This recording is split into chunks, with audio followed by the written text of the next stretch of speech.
Thrissur പൂച്ചുണ്ണിപ്പാടത്ത് bike യാത്രികൻ helmet കൊണ്ട് autorickshaw ഡ്രൈവറുടെ തലക്കടിച്ചു. ഓട്ടോറിക്ഷ എതിർദിശയിൽ കയറി വന്നതിലുണ്ടായ സംഘർഷത്തെ തുടർന്നാണ് ബൈക്ക് യാത്രികൻ ഹെൽമറ്റ് കൊണ്ട് തലക്കടിച്ചതെന്നുള്ളതാണ്.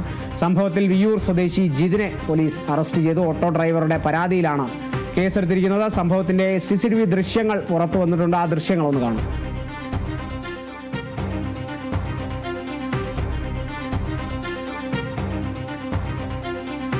നമുക്ക് ആ ദൃശ്യങ്ങളൊന്ന് കാണാം.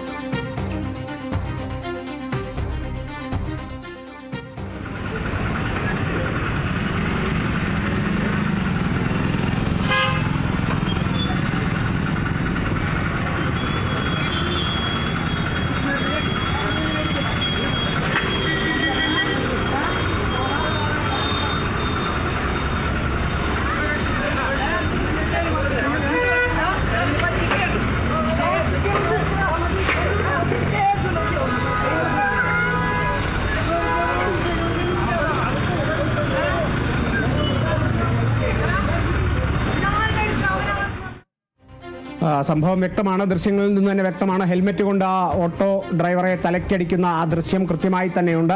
ഇതിലിപ്പോൾ വിയ്യൂർ സ്വദേശിയായിട്ടുള്ള ജിതിനെ പോലീസ് അറസ്റ്റ് ചെയ്തിരിക്കുന്നു. ആ ബൈക്ക് യാത്രികനാണ് വിയ്യൂർ സ്വദേശി ജിതിൻ എന്നുള്ളതും കൂടിയാണ്. ഓട്ടോ ഡ്രൈവറുടെ ആ ഒരു പരാതിയിലാണ് ഇപ്പോൾ കേസെടുത്തിരിക്കുന്നത്. ഈ സംഭവം തൃശൂർ പൂച്ചുണ്ണിപ്പാടത്താണ്. ബൈക്ക് യാത്രികനായ ഈ വിയ്യൂർ സ്വദേശി ജിതിൻ ഓട്ടോറിക്ഷ ഡ്രൈവറെ എതിർദിശയിൽ കയറി വന്നതിലുണ്ടായ സംഘർഷത്തെ തുടർന്ന് ഓട്ടോറിക്ഷ ഡ്രൈവറെ ഹെൽമറ്റ് കൊണ്ട് തലക്കടിക്കുന്ന ദൃശ്യങ്ങളാണ് കണ്ടത്.